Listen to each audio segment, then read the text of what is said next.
Assalamualaikum warahmatullahi wabarakatuh. Saya Enda dari Pesantren Islamul Ummah Azimah Cianjur.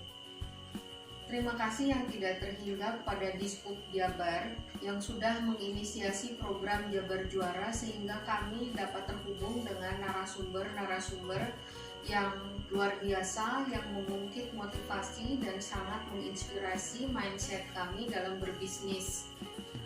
Saya akan mencoba mempresentasikan rencana usaha berbasis materi pelatihan dan magang yang sudah kami dapatkan. Dalam usaha penerbitan buku ini, kami berusaha untuk menerapkan ajaran Islam. Yang pertama, menerbitkan buku yang berkualitas dan murah untuk support pendidikan. Yang kedua, kegiatan menulis dan menerbitkan buku ini memperkuat karakter dan intelektualitas santri sebagai calon dai-daiyah. Yang ketiga, menulis dan berbisnis menuntut kedisiplinan untuk dapat menghasilkan karya tulis berupa buku dan karya literasi lainnya. Yang keempat, berbisnis tidak hanya mencari keuntungan, namun memiliki nilai tambah, yaitu dapat menginspirasi para pembaca melalui hikmah dan pesan moral dari buku yang diterbitkan. Usaha penerbitan ini memiliki target konsumen. Yang pertama, ibu rumah tangga, komunitas ibu-ibu pengajian, mahasiswi muslimah, dharma wanita kantor pemerintahan, guru dan asatid, dan juga para pegiat literasi. Pesaing dari usaha ini adalah penulis buku dengan genre yang sama, supplier dari percetakan dan penerbit. Bagaimana kami mengelola penjualan buku? Yang pertama, fokus untuk posting setiap hari di web pribadi, medsos, FB, IG, dan melakukan blog walking untuk menaikkan traffic di web dan medsos.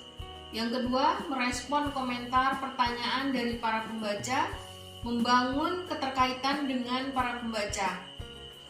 Yang ketiga, mengadakan promo dan giveaway dengan syarat dan ketentuan berlaku di akun sosmed.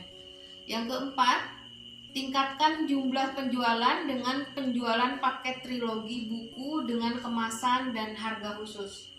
Yang kelima, mempelajari kekuatan, kelebihan buku yang diterbitkan, pelajari kelemahannya, dan analisa peluang, apakah perlu menulis buku dengan genre yang lain, dan evaluasi ancaman dari para pesaing. Bagaimana kami mengelola produksi buku? Yang pertama adalah perencanaan. Sampai akhir tahun ini bisa terbitkan 2 buku, 1 buku pengembangan diri dan 1 buku antologi. Yang kedua, tembus 1000 eksemplar, membuat event kelas menulis, seminar parenting, seminar mar'atus solehah, bedah buku, dan menentukan budget promo. Yang ketiga, membuat catatan keuangan, buku kas, efisiensi, dan buat alokasi cadangan untuk biaya cetak buku selanjutnya.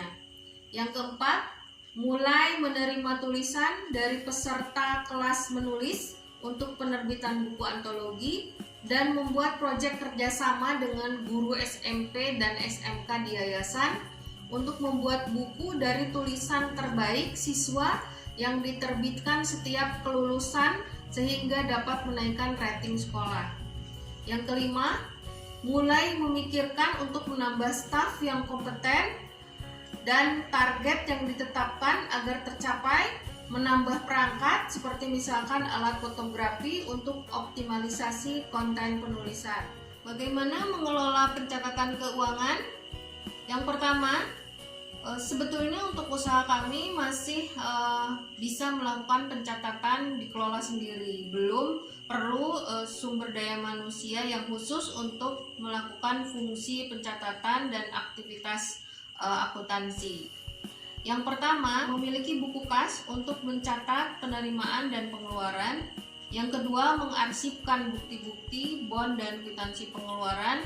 Yang ketiga, mengalokasikan budget harga pokok penjualan dari jumlah buku terjual dan modal cetak buku berikutnya. Bagaimana kami mengelola karyawan? Dikarenakan usaha kami belum masih kecil dan berupa startup, jadi kami belum mempekerjakan karyawan yang digaji. Dalam pengerjaannya masih dibantu oleh keluarga, yaitu anak-anak yang melakukan fungsi editor dan desain cover buku. Untuk pengepakan dan pengiriman buku ke pemesan masih dilakukan sendiri bersama dengan anak-anak.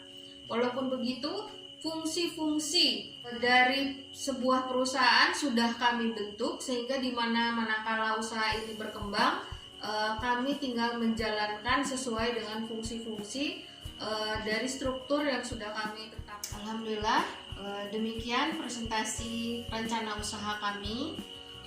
Semoga tujuan dari program OPOP, yaitu membangun kemandirian pesantren melalui pemberdayaan ekonomi dengan cara membantu pesantren dalam memilih komoditi yang laku di pasar, memberi pelatihan dan pendampingan dapat tercapai sesuai target yang diharapkan. Terima kasih kepada Dishub Jabar, terima kasih kepada narasumber, terima kasih sudah menciptakan jejaring untuk meluaskan usaha kami dengan silaturahmi dengan para peserta OPOP Jabar 2021. Demikian, semoga Allah meridhoi segala ikhtiar kita dan mengabulkan doa terbaik kita. Wassalamualaikum warahmatullahi wabarakatuh.